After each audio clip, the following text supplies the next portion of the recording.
முதல்ல இங்கே வந்திருக்க எல்லாருக்கும் வணக்கம். நிஜமாக எனக்கு என்ன சொல்கிறதுன்னு தெரியல. என் படம்னா கூட எதாவது பேசுவேன். நான் பெற்ற பிள்ளைய பற்றி என்ன பேசுன்னு தெரியல.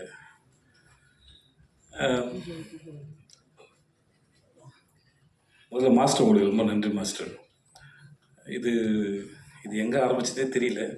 2019 எனக்கு கதை சொன்னார். அப்போது பண்ணுறா இருந்தது. அப்புறம் அது நடக்காமல் போயிடுச்சு. அப்புறம் ஒரு ஃப்ளைட்டில் மும்பையிலேருந்து வரும்போது 2 பேர் எதாச்சும் சந்தித்து பேச ஆரம்பித்தோம். ரொம்ப நாள் சந்திச்சதுனால நான் என் குடும்ப புகைப்படங்கள்லாம் அவருக்கு காமிச்சிட்டு இருந்தேன். அவர் ஃபேமிலி ஃபோட்டோலாம் நாங்கள் பார்த்துருந்தோம். அப்புறம் ஜவான் ஷூட்டில் அவனை பார்த்தாப்புல. மகாராஜில் எனக்காக வந்து ஒர்க் பண்ணி கொடுங்கன்னு. எந்த இடத்துல அவனுக்கு பிடிச்சதுன்னு தெரியல. எனக்கு கதை சொல்லும்போது கதை ரொம்ப நல்லா இருந்தது. சரி, என் வீட்லேயும் அந்த வயசில் ஒரு பையன் இருக்கானே, இவர் சொல்லவே இல்லையே அப்படின்னு நினச்சேன். சரி ஓகே அப்படின்னு விட்டு நான் அப்புறம் செட்டில் வச்சு தான் சொன்னார், உங்கள் பையன் கரெக்டாக இருப்பான்னு நினைக்கிறேன்னு. எனக்கு ஒரு மாதிரி சந்தோஷமாக இருந்தது, ஆனால் பயமும் இருந்தது. ஏன்னா அது அவன் எப்படி பண்ண போகிறானோ, இல்லை அப்போ தான் காலேஜ் படிச்சுட்டு இருந்தான், அப்போ தான் சேர்ந்துருந்தான்.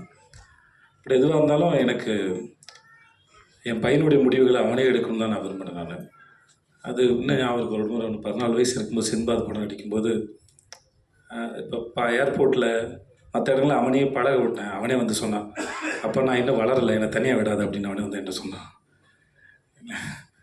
இல்லைடா அது பழகிடும் நான் நினச்சேன். ஏன்னா எங்கள் அப்பா என்னை அப்படி தான் வளர்த்தாரு. ஸோ அதனால் அது ஹெரிட்டரியாக வர ப்ராப்ளம் நினைக்கிறேன் நான். ஸோ இந்த விஷயத்தை அவனே ஹேண்டில் பண்ண தான் நினச்சேன். ஸோ அவனும் கதை கேட்டான், மாஸ்டர் சொன்னாங்க, ரொம்ப பிடிச்சிருந்தாங்க. இப்படி தான் அது ஆரம்பித்தது. மற்றபடி அதுக்கப்புறம் நாங்கள் 2 பேரும் எதுவும் படத்தை பற்றி பெருசாக பேசிக்கல. ஏன்னா நிறையா பிறந்தது நிறையா பேசியிருக்கோம், வாழ்க்கையை பற்றி பேசியிருக்கோம், படிப்பை பற்றி பேசியிருக்கோம், நிறையா பேசியிருக்கோம் 2 பேரும். நான் என் பொண்ணு என் பொண்டாட்டி சில சமயம் எங்கள் வீட்டில் உட்காந்து பேசுகிறது வந்து 1 மணி நேரம் கான்வர்சேஷனாக ஓடும்.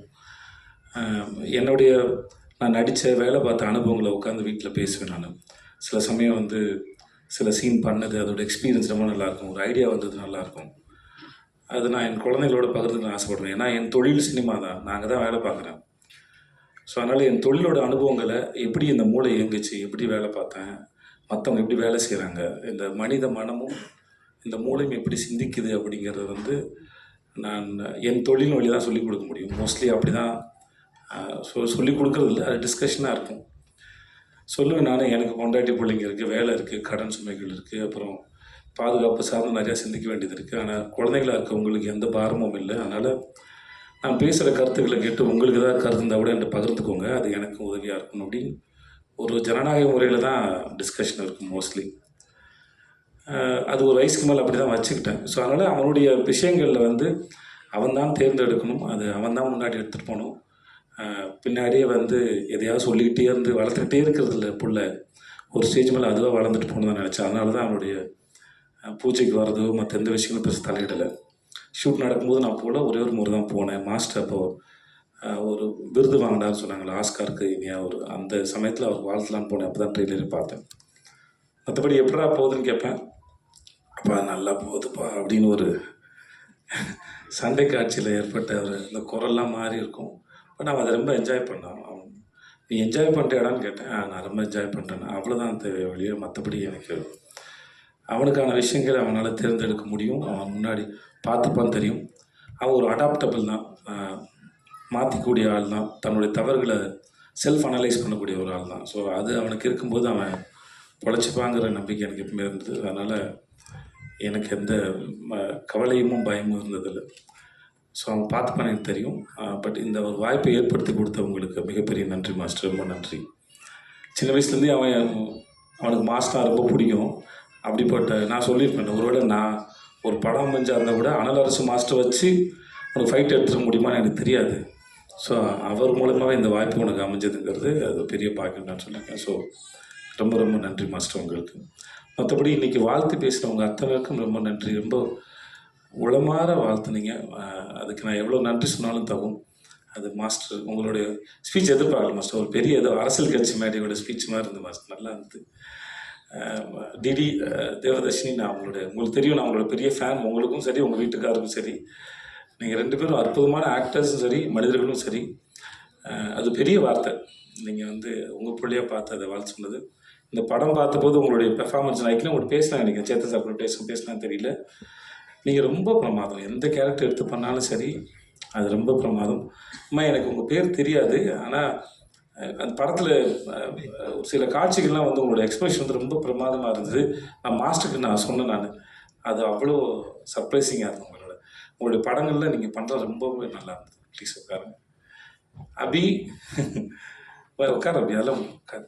நான் அவளை குழந்தையிலேருந்து பார்த்துட்ருக்கேன். தர்மபுரியில் எனக்கு அக்கா பொண்ணாக நடித்தா, இப்போ என் கூட வெப் சீரிஸ் நடிக்கிறா.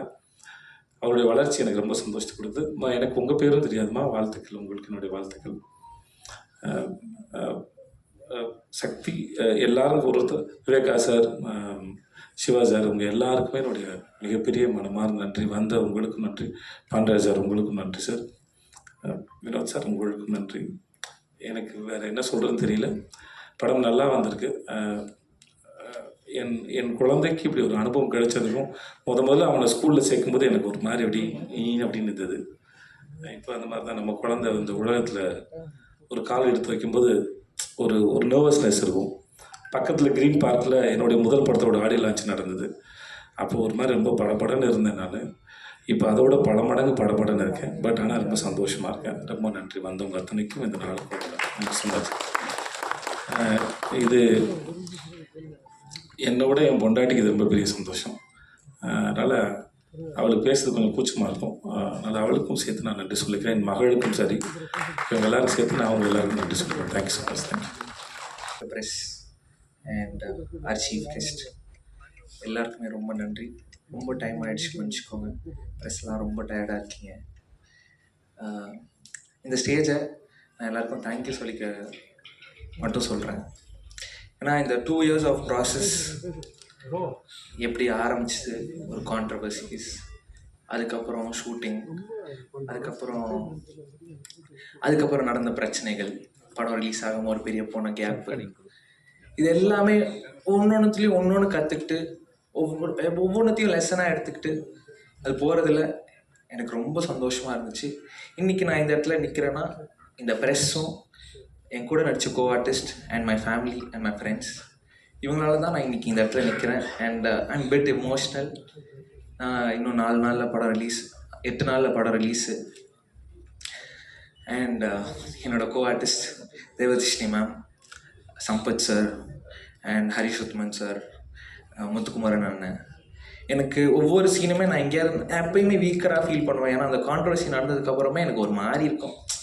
இந்த படம் பண்ணுறோமேடா, நம்மளால் ஸ்ட்ராங்காக பண்ணிட முடியுமா, என்னடா இது அப்படின்னு ஒன்று இருக்கும். பட் ஒவ்வொரு இடத்துலையும் அந்த மாதிரி உள்ளே ஃபீல் பண்ணுறப்போ அது யார்கிட்டையும் சொல்ல முடியாது. ஏன்னா நம்ம வீக்கராக ஃபீலாக தெரிஞ்சிருமோன்னு ஒரு பயம். ஆனால் அதெல்லாம் அவங்க புரிஞ்சுக்கிட்டு என் கூட ஒவ்வொரு இடத்துலையும் ஒவ்வொரு சீன்லேயும் என் கூட பில்லராக இருந்தவங்க எல்லாருக்குமே ரொம்ப பெரிய நன்றி. முக்கியமாக தேவதர்ஷினி மேம். எனக்கு அவங்க வந்து இந்த படத்தில் மட்டும் அம்மா கிடையாது, எனக்கு நிஜம் லைஃப்பில் ஒரு அம்மா தான். I am very gifted for that. And my producer Rajalakshmi ma'am, அவங்களும் அவங்க தான் பணம் போடுறாங்க. இந்த கான்ட்ரவர்சி நடந்தப்போ அவங்களுக்கு ஏதாவது ஒரு ஜட்ஜ்மெண்ட் இருந்திருக்கலாம், ஐயோ என்னடா இவன் இப்படி பேசிட்டாங்க. ஆனால் அதெல்லாம் தாண்டி அந்த மாதிரி எந்த எண்ணமும் இல்லாமல் நான் இருக்கேன் கூட அப்படின்னு ஒன்று சொன்னதில் வந்து I am very happy ma'am. And last but not least, என் குரு எனக்கு எல்லாமே சொல்லி கொடுத்தது அனலரசு சார் தான். நான் இப்போ ஒவ்வொருத்தையும் என் காஸ்டியூம்லேருந்து நான் நடிக்கிற ஸ்டைல் வரைக்குமே it's from him. And I'm very thankful and grateful for you sir. மற்றபடி yes I'm happy. July 4th Phoenix வருது, எல்லோரும் தேட்டரில் போய் பார்ப்பீங்கன்னு நம்புகிறேன். அண்ட் உங்கள் கருத்துக்களை சீக்கிரம் சொல்லுங்கள், நான் எதிர்பார்த்து வெயிட் பண்ணுறேன். இந்த லேர்னிங்க்கு ரொம்ப நன்றி. And I'm very happy.